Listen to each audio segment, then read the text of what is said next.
golfj.com.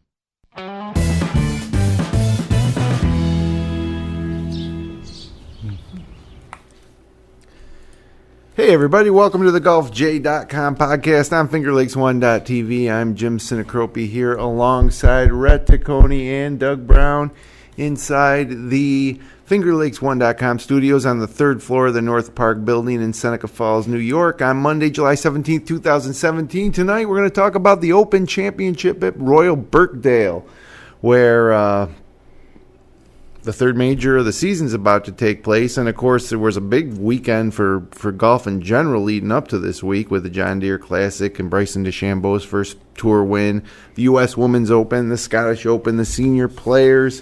So, and, oh, yeah, a new dress code on the LPGA Tour. We'll talk about that. But mostly British Open talk tonight here on the podcast. So, fellas, I guess let's kick it off first with Bryson DeChambeau, a little unorthodox style. It's your guy. Yeah, I drafted him in one of my fantasy leagues, and he certainly hasn't had a great year so far after doing really well in last year's Masters out the gate. Of course, DeChambeau, all his irons all his clubs are the same length. He's a mad scientist. He really into physics, Yeah. Really breaks it down, has a different putting method, a point putting method they call it. But the former U.S. amateur champ shot a final round 6 under 65, including 2 closing birdies to post 18 under amongst a raft of challengers, including Patrick Rogers, who needed to just par the final 2 holes to force a playoff, but made bogey on the 17th and narrowly missed chipping in for birdie on the 18th. Wesley Bryan shot a 64 in the final round, and Rick Lamb, another young gun, 66, shared third, 2 off the pace of DeChambeau. So among the perks to go with his first win on the PGA Tour, Bryson DeChambeau booked his ticket to Royal Birkdale. Hopefully he packed his passport when he went to the John Deere, and he'll be part of the Open Championship thanks to the qualifying series. It'll be his first Open, but 5th major. So He definitely did. I saw some pictures today on Instagram. He was on the plane, that charter that the John Deere has sending him over. He was in front of, him and his caddy were in front of Charlie Hoffman and his whole family, and there was little kids, and there was a kid over the top of his chair. So hopefully he's good with kids on the flight over, because he wasn't going to get much sleep. Well, he's probably good with everything right now. True. Just his 40th tour start, age 23, 10 months, moves from number 114 to 34 in the FedEx with 524 points. He's the 10th first-time winner on tour this season and provides the 13th win by a player under the age of 25 on tour this season, the most since 1970, and we still got some time to go here. Yeah. So, here we go.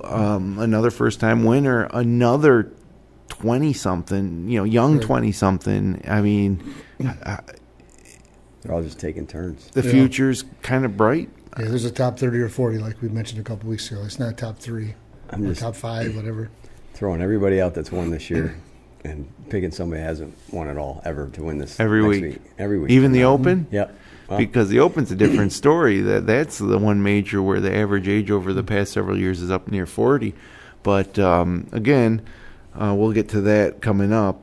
Bryson DeChambeau, the PGA Tour's got to love it, though, that this kid's coming along. He's a unique character, and one of the things he does, he's right-handed, but he signs his autograph backwards with his left hand, and he spent hours perfecting it. So you ever seen his autograph? It's a perfect signature of his name, but backwards. Wow. Like, he does things like this. In high school, he just transcribed his entire physics book into a notebook. Like, he wrote it word for word. Wow. And, of course, most notably is his method of playing the game, which is way different than anybody else. So this is a good win for him, obviously, for the tour as well. A year ago, we were talking about him a lot, and then we stopped. Yeah. He kind of fell off the map a little bit. Yeah, we started talking John about Rahm John became the young gun at that point. So whatever Bryson was struggling with is obviously he's worked it out. Nice win. He's changed putting styles about 5 times, I think, this year. He hasn't changed his clubs. So he's certainly a notable golfer, PGA-wise. Yeah. So it's got to be a very popular win from the PGA standpoint.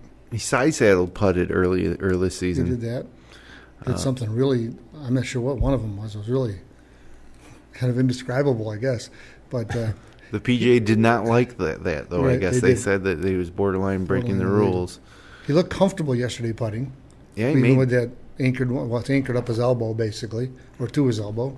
It's not anchored. It's not illegal, right? But at least he looked comfortable. Yeah, made a big putt on the last hole. 18, yeah. Heck of a second shot on 17. That's where he won the tournament.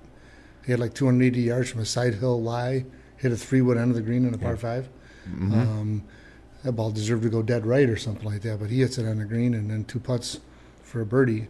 Obviously, without birdieing both holes, wouldn't have won the tournament, but that one there was big. To me, I think a few episodes ago when coming back from the Travelers Championship, I talked about how everybody's swing is the same. Just about everybody has almost the exact same swing, it looks like. To have a guy take a totally different approach and to have enough confidence in yourself to take that different approach and to have it justified by winning a PGA Tour event. Right. This is the type of thing. Well, I mean, he already won the U.S. Amateur, but that's one thing. Yeah. But to then win a PGA Tour event using a different way to play the game, right, is pretty amazing. And I think it could even open him up a little bit more now to accumulate more wins. And I wouldn't think he'll do too well at the Open this week. Celebrating. Yeah, nobody ever gets their first PGA Tour win and follows it up with a major, the next week. But and also it's a different style of play, obviously links golf, but he'll start gaining experience and apply his physics to that type of golf, I guess. But it's clearly now he can relax. He's going to be on tour for a few more years here, no matter what. And I think you'll see him have more success. Yeah. He's got the signature hat too, the Hogan Payne Stewart cap. He's just got a style and mechanics all his own. And he'll always tinker with stuff, I think. He's never going to just settle into one, right? Especially with his putting. But I see him always going to be a guy who's always adjusting his swing or, doing this or that. Probably the only thing that'll stay relatively the same with him is probably, he'll keep the way he has his irons all the same length. Right. That shows you don't need a cookie-cutter swing, although his swing is very, very good-looking golf swing. He's not like Jim Furyk's got a unique golf swing, but it shows that whatever you work on, if you work on it all the time and you can make it repeat, you can be very successful. So, some of the young guys out there playing golf, and just get out in the backyard and beat golf balls. You'll learn how to play golf. Yep. And there's many, many ways to hit a golf ball, right? And he's worked hard at that. He didn't pick these clubs up and learn how to do this in 5 days. He's developed this over a long period of time, this particular thing. But he's unique. He's going to be one that you can spot from 200 yards away and know who he is. Exactly. Swing-wise and apparel-wise and body language-wise and all that. So he'll have a lot of following. And his game is, his swing with a pitching wedge is essentially the same as with a 5-iron because you don't need his setup and everything can be the same because they're the same length. Right. So right. And King Cobra Golf has created clubs for sale for anyone that wants to give it a shot. Now that's quite a leap. Yeah, I'm not going to be buying any soon, no matter how many tournaments DeChambeau wins. I'm pretty much set with the different length clubs from here on out for me, but yeah, it's a good win for the PGA Tour. A lot of people probably wondered all season long if this kid was going to have any staying power. He obviously does. And he's also, I don't know if it's cockiness. He comes off as being cocky. I don't know if it's cockiness, though. He's just a different cat. He's a mad scientist. He's definitely confident, maybe a little eccentric. Eccentric's probably a better word, yeah. He's, he definitely marches to the beat of a different drum when it comes to all this stuff. But, it's refreshing, really, to see, and I'm glad I'm glad he didn't fade away because I think after a while people thought he was gonna, and it shows right now that he's definitely got the talent and will be around. Right. I think he'll be here for a while. So that's a John Deere. What about the U.S. Women's Open, which another South Korean player already becoming a superstar, also age 23, Sung Hyung Park, already a household name in South Korea, where she dominated the Korean LPGA Tour before joining the American-based LPGA Tour this year as a rookie. She wins at 11 under overall, finished 2 shots ahead of 17-year-old amateur Hai Jin Choi of China, who shared the lead with Park until pushing her tee shot at the 16th into the water. And another South Korean wins, which, for us American fans of golf, it gets pretty frustrating. Lexi's up there near the top, but where's Jarena Pillar? Yeah. And the rest of the Americans, too. Stacey Lewis. Yeah. She had a couple of really bad blow-up holes that cost her contention. But I felt bad for the tournament for a few reasons. One, not that it's a problem for a president to show up at the tournament, but that totally took a ton of wind out of their sails the first couple of days because everybody was just talking about if he was going to be there or not. Yeah. Them releasing him, I know we'll get into it a little bit, but them putting out the press release about the attire rules changes for the LPGA Tour got way more talk. Yeah. And then also, not another American really pushing to win the tournament. So really, they took a bunch of blows the first couple of days to their media, rep, and just kind of felt like the tournament kind of was an afterthought once all those things came about. Yeah, I think I heard on this morning on Golf Channel, the highest fishing American was, 10th, 11th, 12th, something like that. We only had the first 7 or 8 were all Korean, or 7 out of 10 were all Korean. That takeaway's awful for the U.S. The other takeaway I got was finally a major golf tournament without a controversy. Yeah. There was no rules controversies. We finally got through one, right? So I guess thank God for that. But the Americans are really, really behind. And I think that's why the tour doesn't generate as much money. Because I don't know what she got to win that. But the men's U.S. Open probably would have paid $2 million for the winner, give or take. Yeah. This probably paid $300,000 maybe. So it's a whole different marketing scheme. And it's really, I think, corporate America doesn't buy in. Yeah, in South Korea, it's big. The LPGA is huge in South Korea, and you can see why. But that's not helping the American Tour sponsorship dollars and advertising dollars and the marketability, and which is why that dress code thing, which we're going to talk about near the end of the show, is I think just a bad time for that. It doesn't make sense. But it's the wrong way. They're going the wrong way with it. But it's also, I think it's tough for the American player. Yeah. If they want to market themselves, they're going the wrong way with that dress code. I think the American players just don't. There's not a mechanism in the way there is for South Korea to take these kids at a very young age and just totally develop them up to the point where, it's a machine over there in South Korea, and they're clearly the best players. And we got, I think Lexi Thompson is just as good, but she's just one. Yeah. I didn't know who Sung Hyung Park was until this weekend. Right. But she's just another one in a long line of South Korean young players that just are dominating and going back to Innaby Park and all those great, it's now been well over a decade of dominance. I would say even longer. I mean, you got Sae Pak. Right. She was best player in the world. Yeah, I mean, it's been a while. And you got a 17-year-old amateur coming right up behind him. And finished second place. Could have won that event very easily. You got to go back to Annika Sorenstam was the last time that a non-South Korean player was a dominant player in women's golf, unless I'm missing somebody. Well, Ochoa. Carrie Webb. Yeah. Carrie Webb's Australian. Ochoa had a run there for quite a while. She was pretty down right after Annika. But you're going back to, 2005, 2006 maybe? But you're not giving examples where a country dominated. Yeah. Like we're talking about the South true. Koreans. So, yeah, you're talking about individual people. I don't know. You watch the NCAA girls play, and predominantly U.S. people from Stanford and Duke. And, they got some foreigners, but they're predominantly U.S. players. And they look pretty good during those matches, but it doesn't translate into the PGA Tour or the LPGA Tour. And you say that, too. You don't really hear of those girls after college. No. A couple here and there, but Lexi didn't go to college.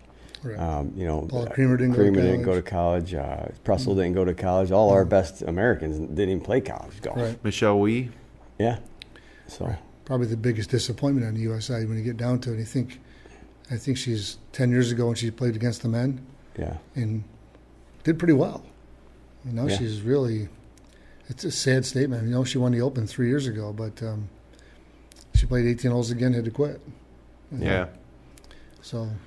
Well, one last thing on the Women's Open. Good job by Fox. Yes, they did a good job. It seemed like it was just smooth. They're getting better and better. They got that shot tracker on every shot. Yeah, it's the best invention or whatever. Maybe it's not an invention. Best for the golf. best piece they put in there. Yeah. The others should follow. No doubt. So, got to mention Rafa Cabrera-Bello wins the Scottish Open. We talked about last week with the Irish Open, Scottish Open, a couple of great national championship type of tournaments heading into the Open Championship. And I can't believe that it was Cabrera-Bello's first win in 5.5 years. Oh. I'm shocked, too, because he's been quite a player. Yeah. Ryder Cup last year, right? Yep. So...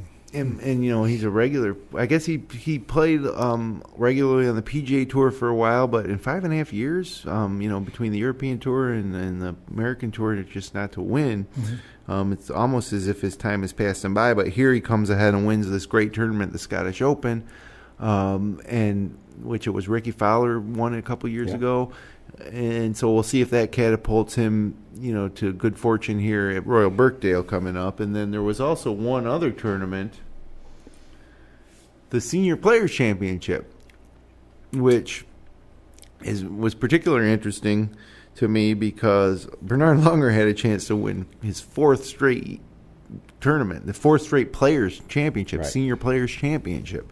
And but it was Scotty McCarron who edged him out. And really, Langer was in full control, but he had an uncharacteristic slip-up on 17 and 18, and then McCarron slid right in there to win his first major tournament on the PGA Tour Champions, and his first major tournament anywhere. He never was a major tournament winner on the regular tour. With a big comeback win on Sunday, he shot a bogey-free 6 under 66 to make up the 6-shot deficit and beat Langer and Brandt Jobe by 1 stroke. And also interesting because last week we were just really hammering him on his anchoring putting. And the guys 1 and 2 both were guys who we think anchor their putters. Yeah, that's right. So is it a coincidence? I mean, I don't know. So... the Senior Players Champ is a great tournament. I more and more, maybe it's because I'm getting older, but find the PGA Tour champions to be more interesting. I enjoy watching it. Maybe part of it's Langer's dominance. Maybe it's the Dick's Open's coming next month to Endicott, just down the road from us. But I like it. The players. That's the difference. Yeah, you're right. You're right. We've grown up with them basically. Mm-hmm. So. Uncharacteristic of Langer, big time to fall apart. You don't see him give up a lead on the way in. He's waiting for that call from somebody. Maybe he got warned. Yeah. Who knows? But that doesn't happen. Now he'll win the next 5 in a row. So you're probably right. And he's ageless. You ain't kidding. Well, he's 59, right? Is that correct? So imagine when he gets into his 60s and continues to win. I know. Which I don't, even if he doesn't dominate, let's say at age 61 or 62, it's like he's been doing now, but he still wins, 3-4 tournaments in a season. It's incredible. Yep. Especially, and it's not a guarantee, I suppose, because more players keep coming on, when they turn 50. I really think that needs to go up to, even if you just raise it to 52, 53. Right. People are just in better shape nowadays. 50's the new 40. 60's the new 50, if you ask me. Cool. Which is good for me at 45. 45, we're going right back to 40. I like that. So, hey, the main thing the reason we're excited about being here tonight, though, is that it is time for the third major championship of the season, and it's the Open Championship returning to Royal Birkdale for the first time since 2008. It's a 7,156-yard par 70 layout, considered by many to be the fairest of Open Championship venues. Quickly, television, and this is we give the TV times every week for the upcoming tournament, but this is one where you're going to want to pay attention because it's different, obviously, over there in England. Thursday through Friday, 1:30 a.m. to 4 p.m. on the Golf Channel. So set your alarms for 1:30 a.m. on Thursday. I think one of the first groups has Jordan Spieth in it.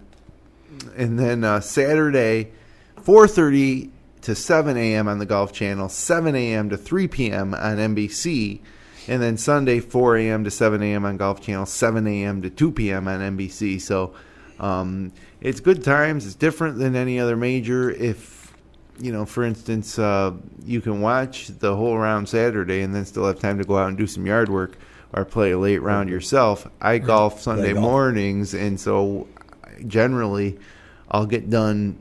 I play pretty early, 7:30 a.m. We'll get off the course around 11:30, and then have some lunch at the clubhouse and watch the end of the Open. So, so that'll be fun. Live from the Open isn't always live from the Open, right? You're more apt to watch some of that on tape delay now, but I love it. It's the most unique event, one of the most unique events in all of sports, the Open Championship, and nothing in all of sports is ancient. Is this golf tournament, right? Does Wimbledon go back that far? Yeah, I would look at 1853 or something like that. I just saw it the other day, but I couldn't believe how long. So Wimbledon actually is a little older, but not as much fun. Much, yeah. No, not as much fun. Right. No. So you're right. You never know what's going to happen, weather-wise, condition-wise. Could be sunny in 65 or windy in 35 and rain coming sideways. There's been some classic meltdowns at this tournament. Oh, yes. Big, lot of drama coming down down the last 9. Some of the best ever. One thing to remember, all those fancy golfers out there, to don't forget you got to get your roster in a little earlier than normal. Oh, that's right. Get that in about midnight for your DraftKings. Yeah, midnight Thursday, Wednesday night. Don't forget that now. You'd be disappointed in the morning when you wake up and the round's half over and you didn't get in that contest. So, Royal Birkdale, situated on England's Lancashire coast in Southport, dates back to 1898, and it might lack some of the big name appeal of your Scottish courses like St Andrews or Muirfield, but it offers great credentials. Of the 9 times the Open Championship has been played at Royal Birkdale, 8 winners were Hall of Famers, or in the case of Padraig Harrington, future Hall of Famer. No other links course in the Open Championship rotation can match that success rate. So we can pretty much count on this producing a legitimate big-name champ. And I'll just give you some of the names of the 9 times it was at Royal Birkdale. Arnold Palmer won it. Padraig Harrington won it. Peter Thompson won it twice, going way back to the 50s. Lee Trevino, Johnny Miller, Tom Watson, Mark O'Meara, and Ian Baker Finch being the one guy not in the World Golf Hall of Fame. But he might actually get in as a lifetime, with his major championship. He was also a broadcaster. And also, Birkdale hosted 2 Ryder Cups in 1965 and 1969. So if you're making your picks, you might want to look top heavy, and we'll talk about the field here in a moment. But how much do you guys know about Royal Birkdale? I just kind of have become reacquainted with it a little bit, not knowing much about it just this week. Yeah, I'm always that way with the British Open, with the exception of probably St. Andrews. Right. That's the one I pay attention to the most. And these guys come around every 7-8 years, maybe. So yeah, you got to get acquainted again. Yeah, I know. Obviously, St Andrews and Carnoustie, Muirfield, and Turnberry. But other than that, after those ones, it kind of gets a little fuzzy. Yeah. Well, link style golf, right? So all bets are off. Like, you're going to see a lot of 3-woods and irons off the tees here. You're going to see some guys hit drivers, but you're going to see some guys not hit drivers, and you have to hit the fairways. If you are going with drivers, you're going to be at risk of finding some of those bunkers. But low ball flight, ability to hit low draws, low fades, very important on this type of course. And as I mentioned off the top when we were talking about the young guns winning for the first time on the PGA Tour, 8 of the Open's past 10 champions were age 35 or older. The only exceptions, Rory McIlroy in 2014 and Louis Oosthuizen in 2010. No one under age 25 had won the Open at Birkdale since Peter Thompson in 1954, before McIlroy won in 2014. So to me, that's kind of wildly interesting because this just flies against the face of all the way the world of golf is right now. Right. Last year, you had that great duel between Stenson and Mickelson, a couple of elder statesmen. Yeah. And so, when you look at some of the favorites, according to the odds on the field, Dustin Johnson, and the odds are changing every day as people are betting over there in England. But right now, Dustin Johnson and Jordan Spieth are both favorites at 14-1. Your other favorites are John Rahm, Ricky Fowler, McIlroy, Matsuyama, Fleetwood. These guys are young guys, and the smart money would tell you it's not going to be a young guy. It's going to be the other top seeds or odds guys are Sergio Garcia and Justin Rose, who's not having that great of a year. Henrik Stenson is 25-1, but he even came out and said that he's probably not going to win this week. He doesn't feel like he's playing that great. So to me, it's really, really wide open. And when we talk about the field here, I don't know who the favorite is. I don't really have a favorite. I'll make a pick like we all will towards the end of the show, but I don't feel too confident, and I think it's wide open. I don't know how you really put anybody out there. I mean, you got to have them, obviously, for the bookmakers, but this year, the way it's going with all these first-time winners and not many repeat winners, it's just it's hard. You got to throw one out there and see what sticks. Right. I like the way I think Jordan Spieth could be a dangerous guy or a good pick out there this week.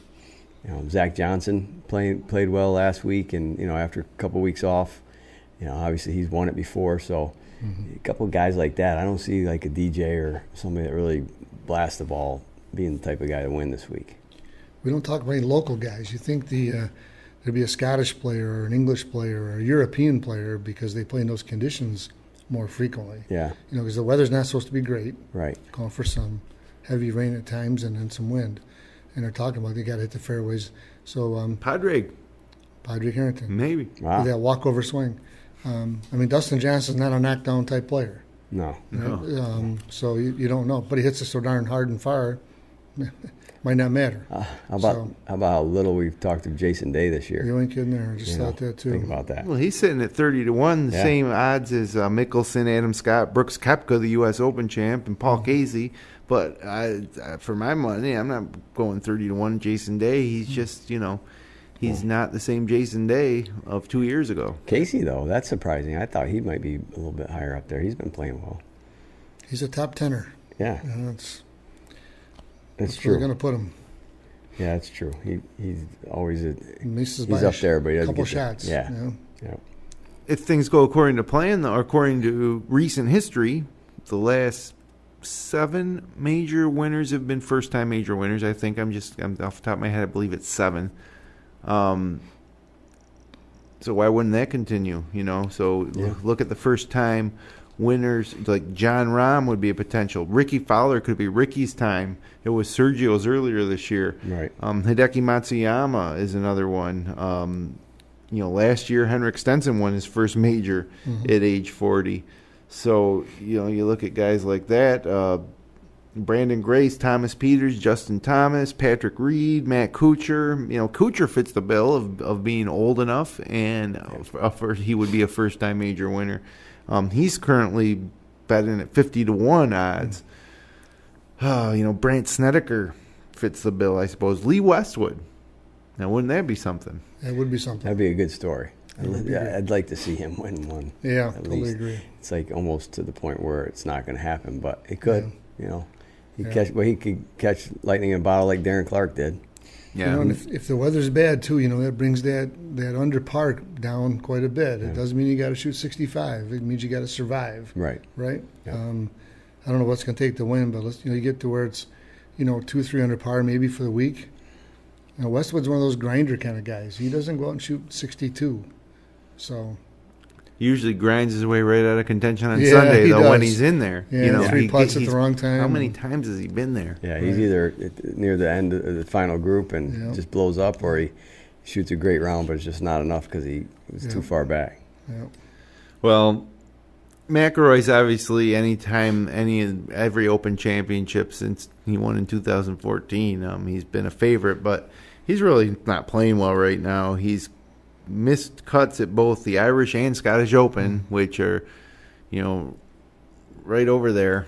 And, I just don't see McIlroy as being a contender this week. We didn't say anything about Kisner or Daniel Berger. Chappell, Berger. You got Streb, played pretty good the last couple of weeks. Wesley Bryan even just could come out of nowhere. I mean, because he's playing well. Saw 64 yesterday. Yeah. Jamie Lovemark's playing well. Charles Howell III's playing well.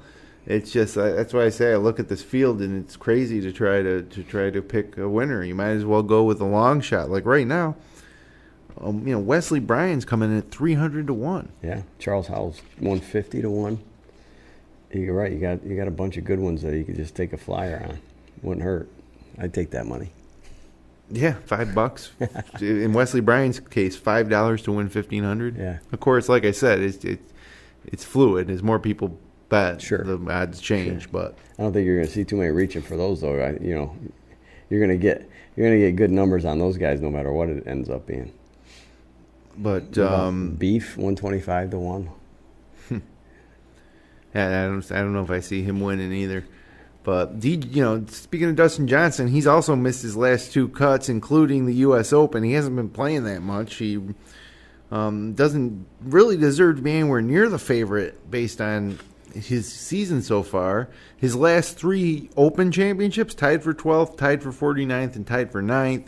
Despite Dustin Johnson's 6 victories in the past 13 months, his last 2 outings have produced missed cuts. As I mentioned, at the U.S. Open and then the Memorial Tournament. He hasn't played the weekend at a major since last year's Open at Royal Troon. Yeah. And it's just crazy. So how soon we forget? He won 3 in a row, didn't he, in the spring, before he fell at Augusta? Yeah, that's right. He was the odds-on favorite to not only win at Augusta but probably contend again at both Opens, U.S. and British Open.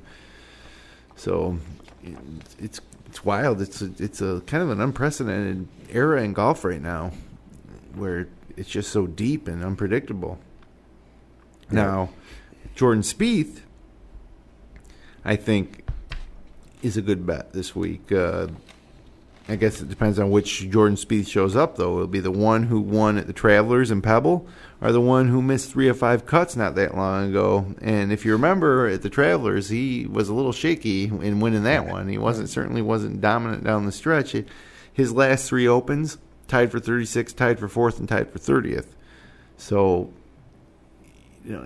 I think it's about time for Jordan Spieth to, if he truly is going to be one of the next great players, as he was predicted to 2 years ago when he was ultra dominant and coming off his Tour Championship victory, FedEx Cup victory.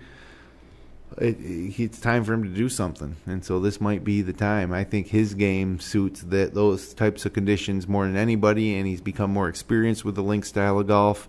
Then it'll come down to his putter, I suppose, which best putter in the world a year ago. He has been. He just seems so agitated on the golf course. Yeah. Compared to what he was when he was very successful. Because I guess when you win at everything, how could you get agitated? But he just seems like a different guy. Well, to me, he's 2 years removed from his last major, right? Pretty much. U.S. Open. U.S. Open, and he had a nice win a couple weeks ago. He had dramatic flair to the end of it, but I think he's ready. I think he's ready to. So I'm kind of giving away my pick this week, but I think he's ready to take that next step and get to that third major and third different major. Mm-hmm. That'd be a good story too, because then he goes into the PGA with a chance to win the Grand Slam. Yep. The career Grand Slam, right now it's just Rory. So when we're teeing it up here in these majors, you got Rory with a chance to win the career Grand Slam at the Masters. That's been the storyline for the past 3 years. Yep. You got Mickelson needing the Open, which he didn't even play in the U.S. Open. Right. And if Spieth can win this week, then he'd become also one away. And they're the only 3, I think, of active players. Yes. Yep. DJ would need to win. He's got 3 more. He would need to. He's only got the Open. He's only got the Open. U.S. Open. So he's got 3. He's way off. Just those guys. So you mentioned Phil. He might contend. This is his type of tournament. last year he really was unfortunate not to win. He and Stenson had separated themselves from the rest of the field by 10 strokes. Yeah. I mean, it was just a two-man race. And if you get a chance to watch the Golf Channel the past couple of weeks, they've been showing some of these chronicles of some U.S. Opens, and that was just an amazing one. I almost forgot, how incredible those two played down the stretch. So a little unlucky, but that's kind of been Phil's MO. He's a little bad luck away from, or a good luck away from having 4 or 5 more major championships on his resume. But it'll depend on whether he can avoid the big numbers, keep his mistakes minimal. He's been pretty solid for the most part over the past couple of years. He's just lost a little focus in some big spots. With so many young players making a splash, the number of players with a legit chance to win is higher than ever. But Mickelson should be in contention this week. You would think so. I wouldn't be surprised. And then, I mean, it's his type of event, and he's probably chomping at the bit after missing the U.S. Open, which is the first major championship he hasn't teed it up for in over 20 years, right? 1995, probably. Yeah. So, man, that would actually be what? Yeah. Third, long time. He played in the Ryder Cup in '95 at Oak Hill, so he must have been playing in majors prior to that. Oh, he sure. The Ryder Cup team, so probably goes back to 92, 93. He turned pro. What did he turn pro in 94, 93? Well, he won the Phoenix Open as an amateur. Right. Yeah.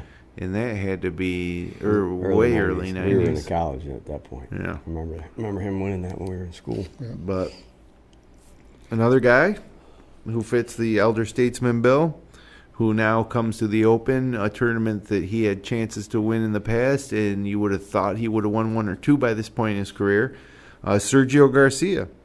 And take this into account. The last 3 years at the Open, Sergio has finished tied for 2nd, tied for 6th, and tied for 5th. Now with a major championship monkey off his back, winning the Masters this year, and having the U.S. Open, kind of bring him back down to earth a little bit, I suppose. Now I think it's going to be back to business for Sergio. Not great at Royal Birkdale, finishing tied for 29th and tied for 51st in the last 2 times it was played there. But that was a while ago. Sergio, I think, should be a contender this week. No doubt. I'd expect to see him on the first page of the leaderboard all week long. I'd like to see his 4 rounds from each of those last three, to see where if he slipped up or anything, how it worked out for him on those 3 tournaments. Because he's got something going good with the Open. Because 3 years ago he wasn't playing that great. Right. 2 years ago a little better. Last year, but he played pretty good. Obviously this year with the Masters, but be interested to see where he did well and where he faltered on those. What rounds did he, have the ups and downs? Well, when Padraig won at Birkdale, I believe it was at Birkdale, he made a 7 on the final hole and opened the door for Sergio, who needed to par the 18th. And if you remember, he missed that 7-8 foot putt. That was Carnoustie. Well, that was at Carnoustie when Padraig won at Carnoustie. Yeah. He missed that before. 7-8 foot putt and lost in the playoff to Padraig. Yeah. So another guy with some bad luck, some of it brought on by himself, but Sergio should do well this week. Mm-hmm. Absolutely. Which brings us to another name who would join the first-time major list and keep that trend going in major championships, and that's Ricky Fowler. He's been working hard with Butch Harmon on the swing transition.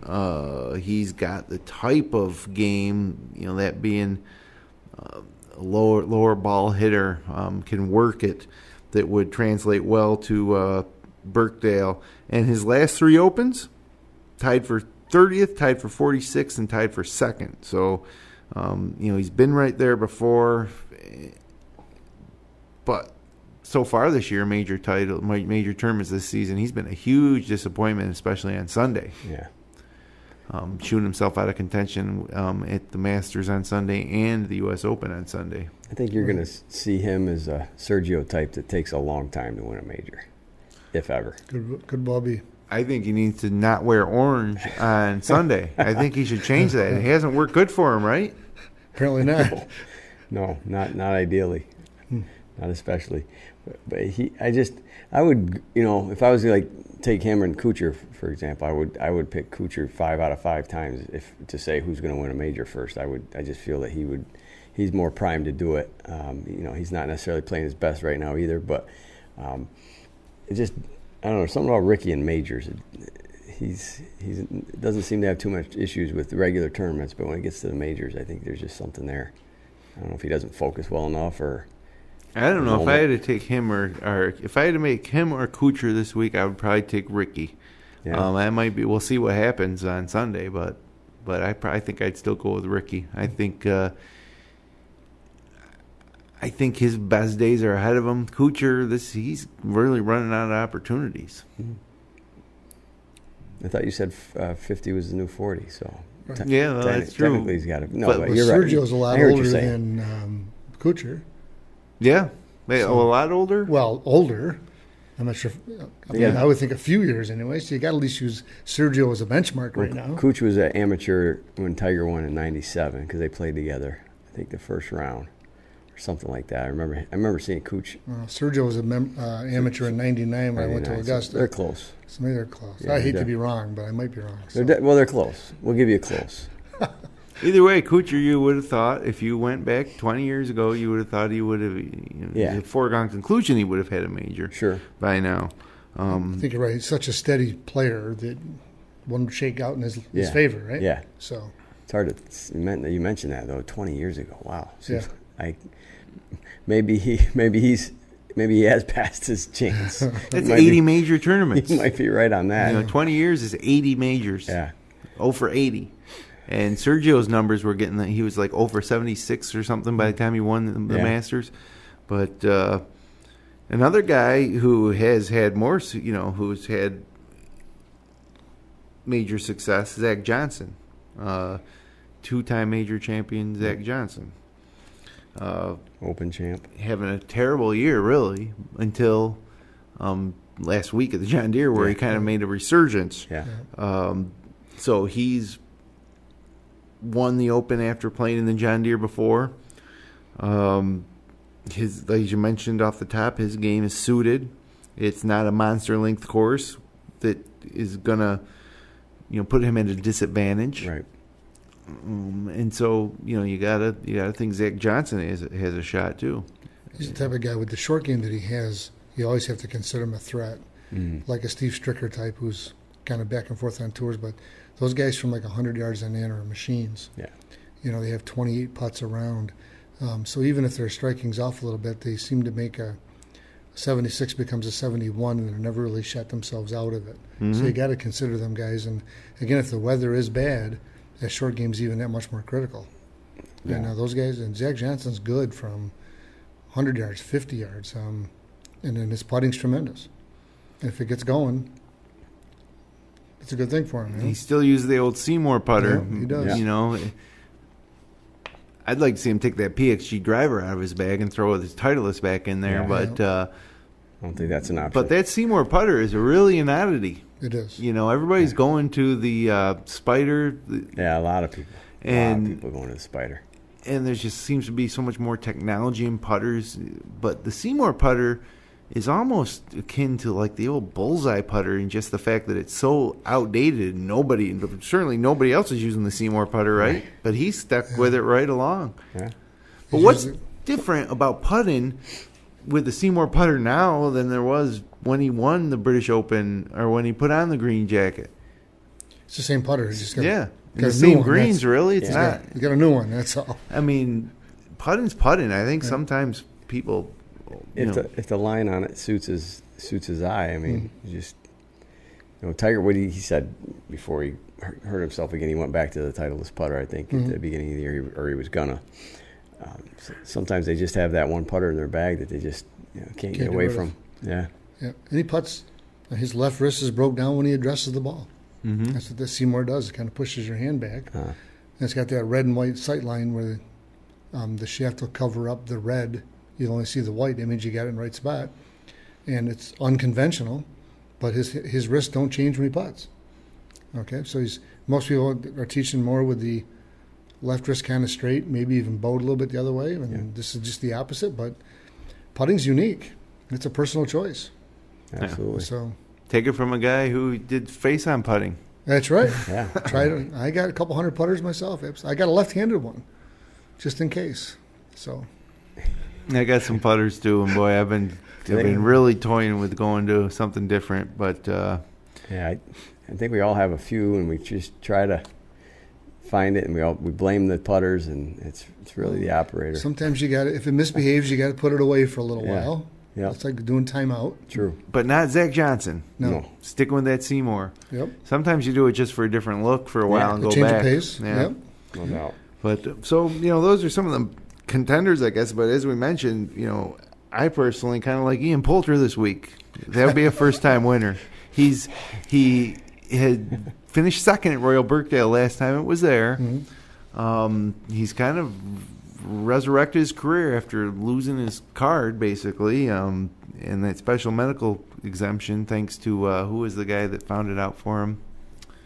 Remember, he and another player were about to lose their medical exemption, and then they found out there was a mathematical error. Gave him another shot, and he performed well. But I like Poulter this week. I do, and we'll give our official picks. I don't know if it will be my official pick, but a couple notes quick. Ben Curtis, the 2003 British Open champ. Remember him? Yep. Not going to be there. Yeah, he withdrew and will be replaced by Rhett's favorite player in golf, Tony Finau. That's right.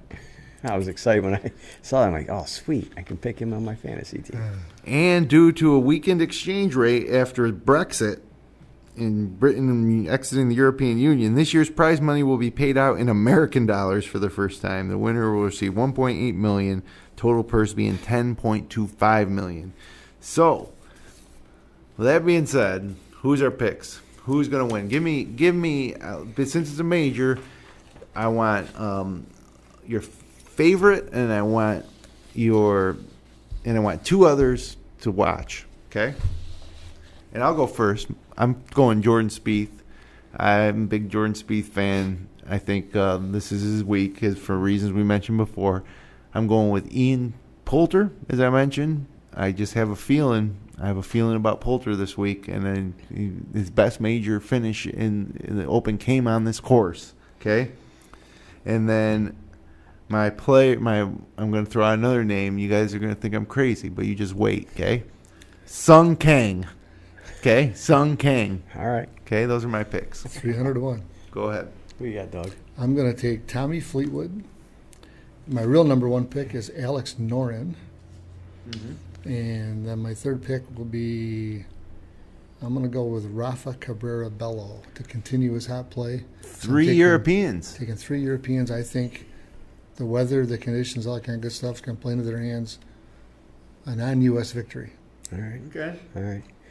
Well, I'm going to go backwards. I'm going to go with my dark horse, Wesley Bryan. I like how he's playing, and I just think he's one to watch with it not being a overly long course. I think he'll do some damage out there. I got two to watch. Zach Johnson. I like where he's at, and Charles Howell III just been playing really well. Mm-hmm. I don't think he's missed a cut, and I think he's 11 for 11 or 12 for 12 right now since he came back from his injury. And then I'm going to go with Jordan Spieth to win. I like Jordan, and it's about time for him if he's gonna be the next great golfer that we hope we can see out of him. I think it's time for him to win another major.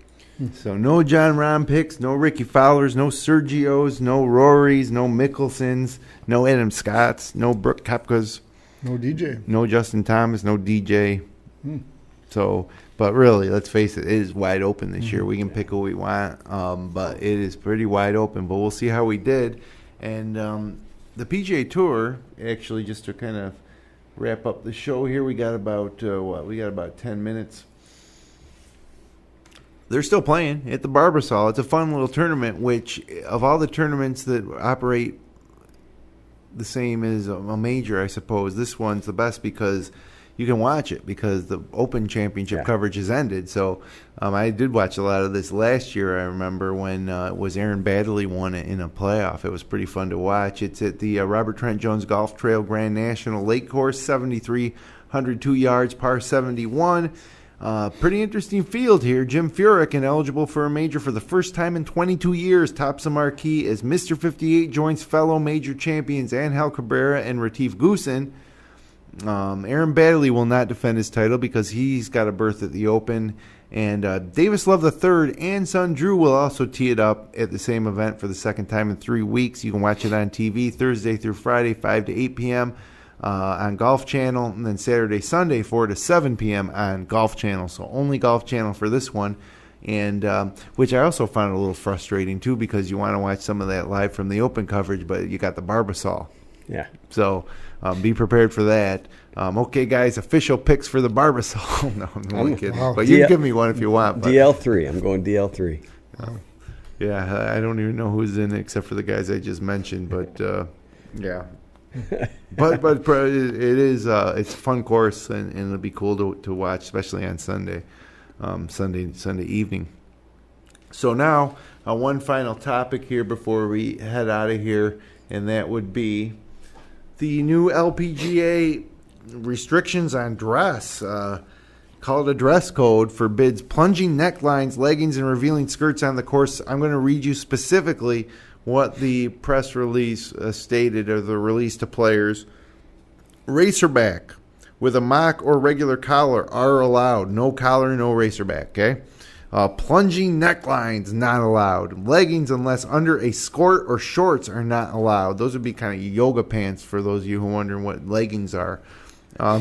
Length of skirt, and shorts must be long enough not to see your bottom. Now, I didn't make that up. That's the way they framed it. They called it their bottom. I was reading this. I could. It's like Sister Mary Margaret wrote these rules for, the Catholic school social dance. The best is the next couple lines, not even on the course.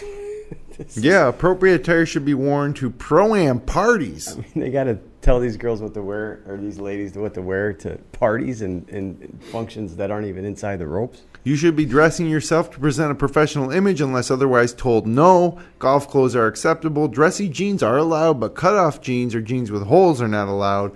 Workout gear and jeans, all colors, not allowed inside the ropes at any time. Joggers are not allowed. So that's the rules that the LPGA has laid down for these women who struggle to make a living because of the purses. The size of the purses on the LPGA are so strong. So now they're limiting their ability to basically use their sexuality, which is something that can make them money on the side, certainly, as you watch any of the golf girls on Instagram.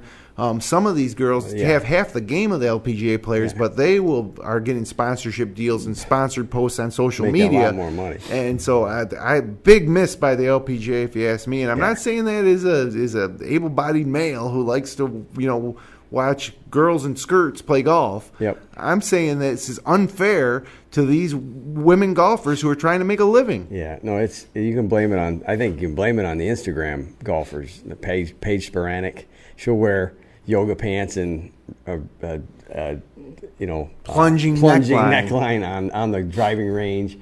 They'll all take photos of it, and then the sporting look has taken over, and then Nike starts pushing the envelope, and then now all of a sudden Michelle Wie's wearing plunging necklines and no collar, and I think right there is where they had the issues. Once you got rid of the collar, everything went out the window for some of these ladies. Now there's a lot. Most of them, I don't think this applies to a whole lot of people. I think they're talking about 2 or 3 girls, but I think you're right. This is a big miss for them. I mean, have some restrictions, but don't.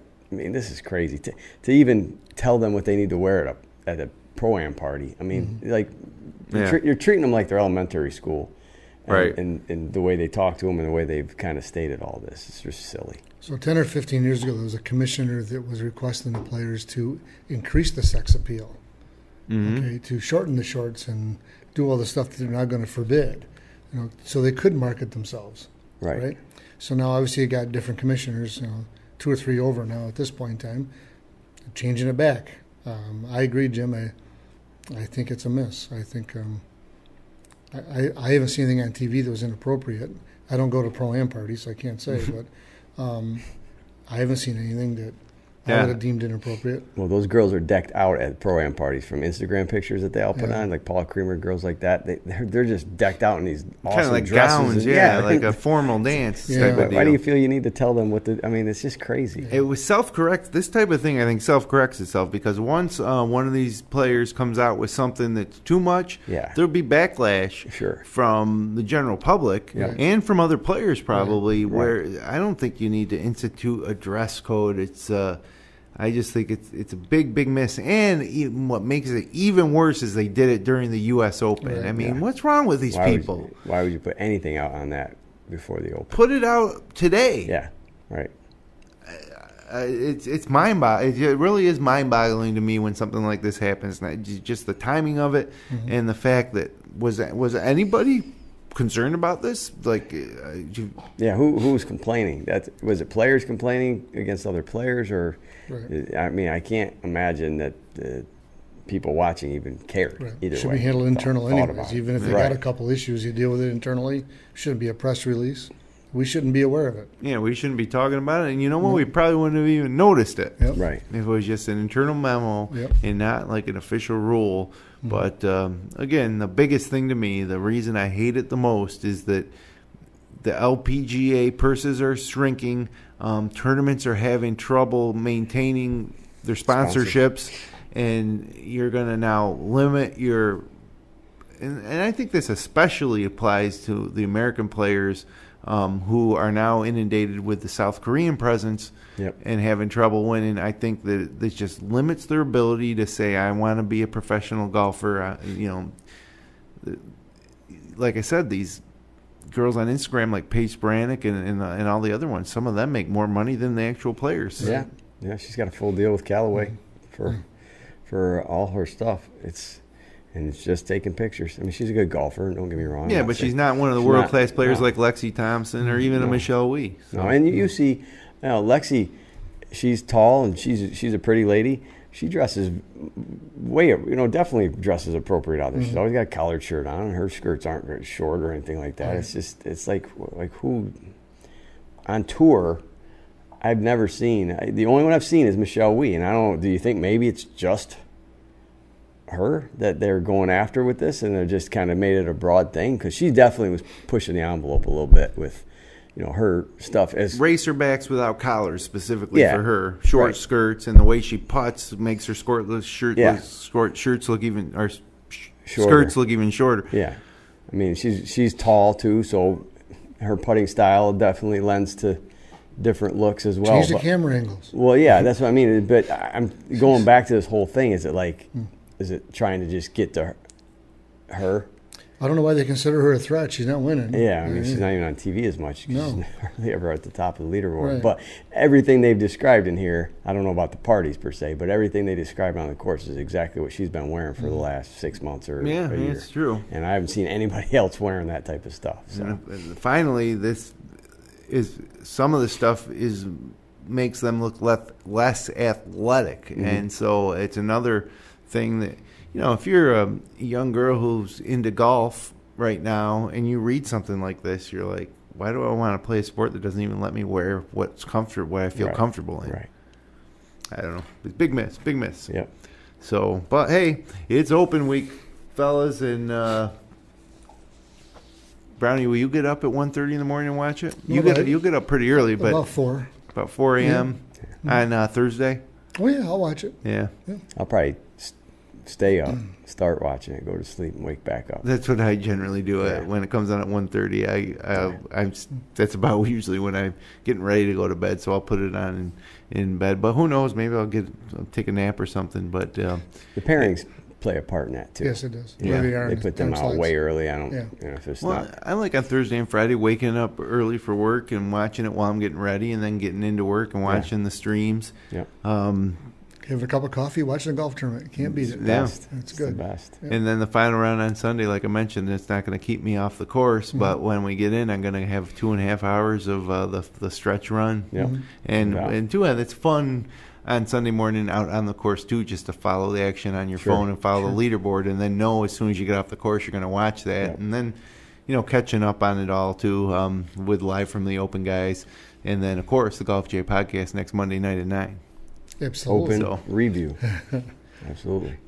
All right. Well, thanks for spending some time with us again on the GolfJ.com podcast. Connect with us online on Twitter at the GolfJ, on Instagram at the _GolfJ, on Facebook at Facebook.com/GolfJ. All of our episodes and the best of the wide world of golf can be found at GolfJ.com. We'll be back next Monday night at 9 o'clock to wrap it all up. Until then, hit 'em long, not often.